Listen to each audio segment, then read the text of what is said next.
Halo, Assalamualaikum warahmatullahi wabarakatuh.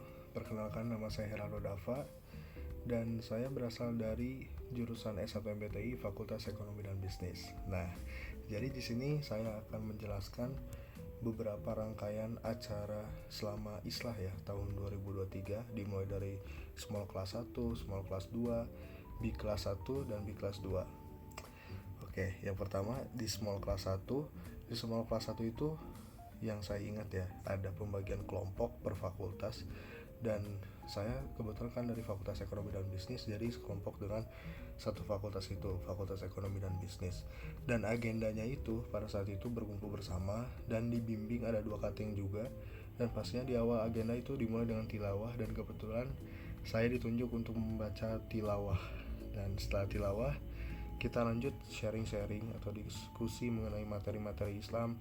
Setelah itu juga sesi diskusi kita lanjutkan dengan pembagian kelompok lagi. Dari satu kelompok itu dibagi-bagi untuk beberapa kelompok, dan dengan pembagian kelompok itu kita ditugaskan untuk menjawab soal dari cutting yang diberikan oleh cutting itu dengan beberapa pertanyaan. Dan kebetulan kelompok kami kebagian tentang ekonomi dalam Islam. Jadi seperti bagaimana sih strategi branding itu, gimana sih hukumnya riba di bank, dan lain sebagainya. Setelah itu setiap kelompok mempresentasikannya hingga selesai. Dan lanjut di Small Class 2, pada saat itu kita membahas tentang akhlak dan self improvement dalam Islam atau pengembangan diri dalam Islam. Jadi pada saat itu ada penyampaian materi dari cutting kita, dan yang saya tangkap, yang saya rangkum, akhlak itu merupakan fondasi utama dalam Islam, dan self improvement menjadi sarana untuk mencapai kesempurnaan moral yang dianjurkan dalam ajaran Islam. Pertama-tama, Islam mendorong umatnya untuk membangun akhlak yang baik. Al-Quran secara konsisten mengajarkan nilai-nilai moral seperti kejujuran, kesabaran, dan kasih sayang. Praktik akhlak yang baik merupakan ciri utama seorang muslim yang berkomitmen terhadap perbaikan diri. Dalam konteks akhlak, Islam mengajarkan pentingnya etika dalam berinteraksi dengan sesama. Rasulullah SAW diutus sebagai rahmat lil alamin atau rahmat bagi seluruh alam, menekankan pentingnya sikap ramah, penuh kasih sayang, adil terhadap semua makhluk.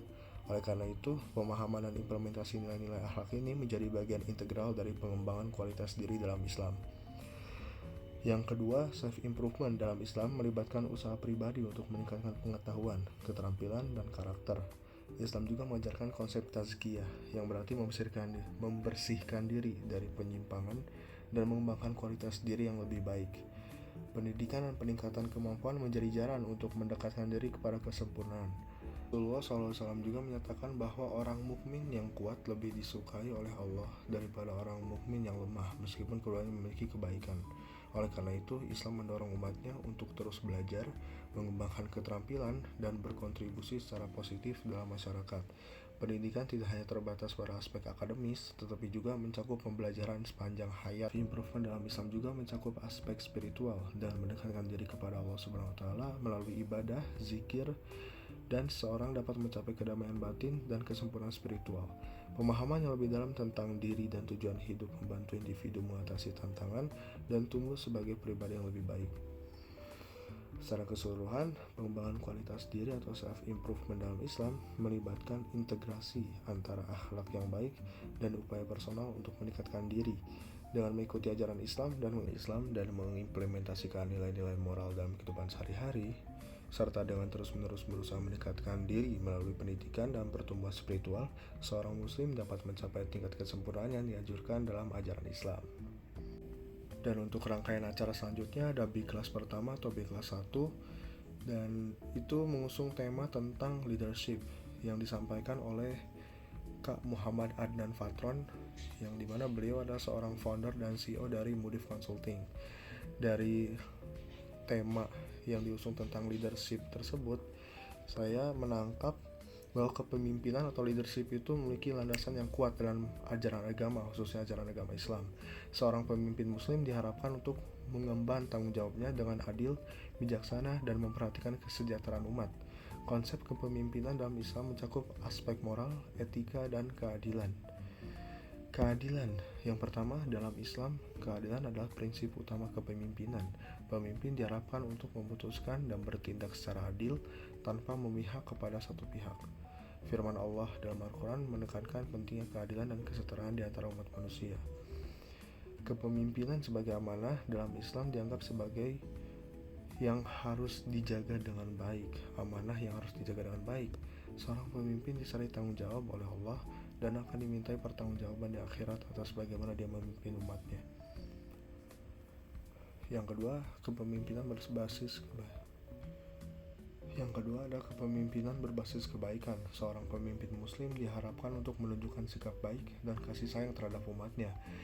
Kepemimpinan yang baik dalam Islam mencakup berusaha untuk kebaikan bersama dan memberikan kontribusi positif terhadap masyarakat. Yang ketiga, ada keterbukaan dan konsultasi. Maksudnya apa? Islam mendorong pemimpin untuk bersikap terbuka terhadap saran dan kritik. Pemimpin diharapkan untuk melakukan konsultasi dengan orang-orang yang dipimpinnya untuk mencapai keputusan yang bijaksana dan mendapatkan perspektif yang beragam. Yang keempat, kepemimpinan sebagai pelayanan.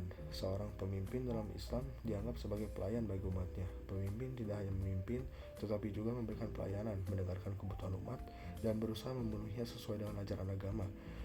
Yang kelima, kepemimpinan berbasis etika. Etika dalam kepemimpinan Islam mencakup integritas, jujur, dan menjauhi segala bentuk korupsi. Pemimpin muslim diharapkan untuk memberikan teladan moral bagi umatnya. Yang terakhir, kepemimpinan sebagai arah. Pemimpin muslim diharapkan memiliki visi yang jelas dan mampu memberikan arahan yang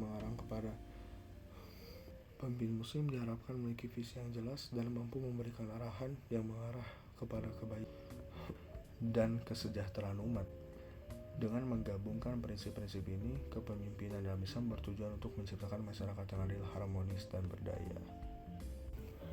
Dan lanjut ke Biklas kedua, yang dimana Biklas 2 ini adalah salah satu rangkaian acara terakhir di acara Islah 2023, yang dimana acara tersebut mengusung tema tentang level up sociality pemuda pembawa perubahan. Dan materi ini disampaikan oleh Bang Rishad Basyaud yang merupakan seorang konten kreator TikTok, yang dimana isi kontennya itu mengenai tentang dakwah Islam. Nah, yang saya tangkap dari materi beliau, pemuda dalam Islam bukan hanya segelintir usia, tetapi lebih pada semangat kegairahan dan keinginan untuk berkontribusi pada masyarakat. Al-Quran dan hadis memberikan pedoman yang tentang bagaimana pemuda diharapkan untuk menjadi agen perubahan positif. Sosialitas adalah fondasi pembentukan karakter yang kokoh. Melalui interaksi sosial, pemuda dapat membangun empati, toleransi, dan sikap saling menghormati. Dan ini merupakan langkah awal menuju pemahaman yang lebih dalam tentang nilai-nilai Islam. Rasulullah SAW adalah contoh sempurna dalam membangun hubungan sosial. Bagaimana beliau berinteraksi dengan sahabat-sahabatnya, musuh-musuhnya, dan masyarakat umum, memberikan kita pandangan yang berharga tentang pentingnya memiliki keterampilan sosial yang baik. Pemuda dapat berperan aktif dalam mengembangkan program-program sosial yang memberikan manfaat bagi masyarakat, seperti kegiatan amal, bakti sosial, hingga pendidikan. Itu adalah langkah-langkah nyata menuju perubahan yang positif. Pemuda juga dapat membawa perubahan melalui dialog antaragama, membangun pemahaman dan toleransi antar umat beragama adalah langkah penting dalam menciptakan masyarakat yang berdampingan dengan damai. Pendidikan dan pengembangan diri adalah kunci untuk membawa perubahan. Pemuda juga harus menjadi pelajar sepanjang hayat, tidak hanya dalam ilmu agama, tetapi juga dalam ilmu pengetahuan umum untuk memiliki pahaman yang holistik. Pemuda juga bukan hanya penerima perubahan, tetapi juga agen perubahan. Dengan kegigihan, semangat, dan keuletan, pemuda dapat mengubah paradigma masyarakat menjadi lebih baik. Oke, mungkin sekian dari saya. Mohon maaf apabila ada salah kata dan kalimat yang mungkin tidak berkenan di hati teman-teman semuanya. Dan mohon maaf juga apabila ada penjelasan yang saya jelaskan tadi ada yang tidak dimengerti. Mohon maaf sekali lagi. Dan terima kasih untuk semuanya. Mungkin itu adalah penjelasan tentang rangkaian acara Islah 2023 dari Small Class 1, Small Class 2, Big Class 1, dan Big Class 2 hingga akhir.